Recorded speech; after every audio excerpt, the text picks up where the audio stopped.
यहाँ कोयल वन श्री कृष्ण ने शनिदेव को दर्शन दिए थे। कोकिलावन दिल्ली से 128 किमी की दूरी पर तथा मथुरा से 60 किमी की दूरी पर स्थित कोसी कला स्थान पर सूर्य पुत्र भगवान शनिदेव जी का एक अति प्राचीन मंदिर स्थापित है।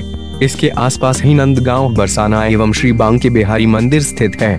कोकिलावन धाम का यह सुंदर परिसर लगभग 20 एकड़ में फैला है। इसमें श्री शनिदेव मंदिर, श्री देव बिहारी मंदिर, श्री गोकुलेश्वर महादेव मंदिर, श्री गिरिराज मंदिर, श्री बाबा बंगडी मंदिर प्रमुख हैं।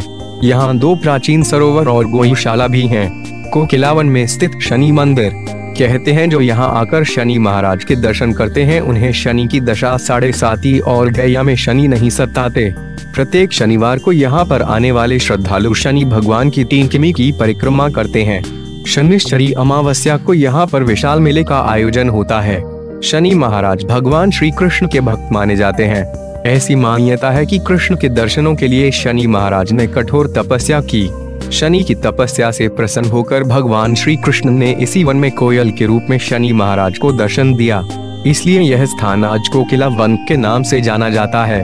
आइए श्री कृष्ण और शनिदेव के प्रसंग को विस्तार से जानते हैं। कोकिलावन में स्थित शनि मंदिर में विराजित शनिदेव, माता यशोदा ने नहीं करने दिया शनि को कृष्ण दर्शन। जब श्री कृष्ण ने जन्म लिया तो सभी देवी देवता उनके दर्शन करने नंदगांव पधारे। कृष्ण भक्त शनिदेव भी देवताओं संग श्री कृष्ण के दर्शन करने नंदगांव पहुँचे, परंतु माँ यशोदा ने उन्हें नंदलाल के दर्शन करने से मना कर दिया, क्योंकि माँ यशोदा को डर था कि शनिदेव की वक्र दृष्टि कहीं कान्हा पर न पड़ जाए। परंतु शनिदेव को यह अच्छा नहीं लगा और वो निराश होकर नंदगांव के पास जंगल में आकर तपस्या करने लगे।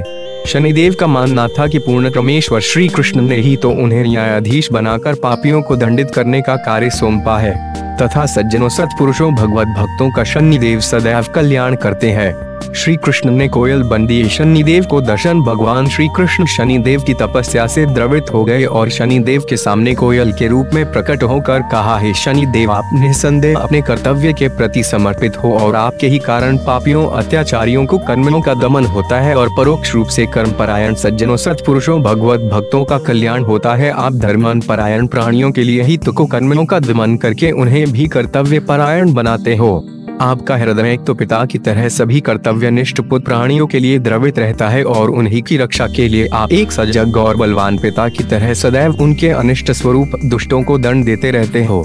हे शनिदेव, कोकिलावन में स्थित कुंड में स्नान करते भक्त, मैं आपसे एक भेद खोलना चाहता हूँ कि यह ब्रिज क्षेत्र मुझे परम प्रिय है और मैं इस पवित्र भूमि को सदैव आप जैसे सशक्त रक्षक और पापियों को दंड देने में सक्षम कर्तव्य परायण शनिदेव की छत्र छाया में रखना चाहता हूँ। इसलिए हे शनिदेव, आप मेरी इस इच्छा को सम्मान देते हुए इसी स्थान पर सदैव निवास करो, क्योंकि मैं यहाँ कोयल के रूप में आपसे मिला हूँ। इसीलिए आज से यह पवित्र स्थान कोकिलावन के नाम से विख्यात होगा। यहाँ कोयल के मधुर स्वर सदैव गूंजते रहेंगे। आप मेरे इस ब्रिज प्रदेश में आने वाले हर प्राणी पर नम्र रहें, साथ ही कोकिलावन धाम में आने वाला आपके साथ साथ मेरी भी कृपा का पात्र होगा। मंदिर का इतिहास गरुड़ पुराण में व नारद पुराण में कोकिला बिहारी जी का उल्लेख आता है, तो शनि महाराज का भी कोकिलावन में विराजना भगवान कृष्ण के समय से ही माना जाता है।